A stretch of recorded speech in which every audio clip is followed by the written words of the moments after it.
அதுக்கு தீர்வு என்ன என்றால் உங்களுடைய date of birth, time of birth, place of birth கொடுத்து அது எப்படியெல்லாம் வந்ததுன்னு என்கிட்ட நீங்கள் கேட்கும்போது நாங்கள் அந்த வந்த விதம் உங்களை எப்படி ஆட்டி படைக்கின்ற விதம் அத்தனையும் உங்களுக்கு சரியாக வருமேயானால் அதன்படி எப்படி அதிலிருந்து தப்பிப்பது என்ற வழிமுறைகளை கேட்டு நீங்கள் தப்பிக்கலாம்.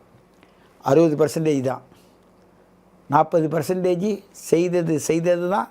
அதை யாருமே ஈடுகட்ட முடியாது. அந்த அவதிப்பட்டு தான் தீரணும்.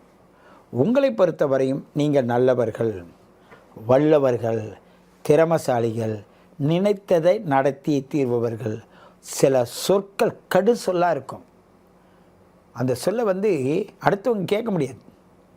காரணம் என்னன்னு கேட்டால் உங்களுடைய பாதகாதிபதியோட நட்சத்திரமே அந்த ராசிக்குள்ளேயே இருக்குது. அது 2ஆம் இடத்தையும் பார்க்குது. குடும்ப சிக்கல் இருந்தே தீரும்.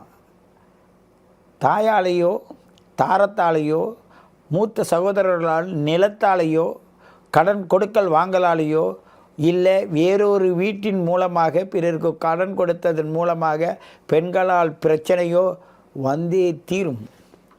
அதை நீங்கள் மாற்ற முடியாது. ஏனென்றால் மறைமுகமாக இருந்தது இப்போ மாட்டி விட்டு வேடிக்கை பார்க்கும்.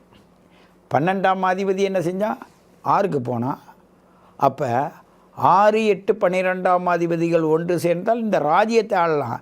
ஆனால் இது எப்படிப்பட்ட ராஜ்யம்? திருட்டு ராஜ்யம் என்பதை விளக்கி உங்களை வெளிச்சம் போட்டு காட்டி விட்டுரும். ஆகையினால் மகர ராசி அன்பு நேயர்களே, நீங்கள் கவனமாக, மிக கவனமாக இருந்தாக வேண்டும்.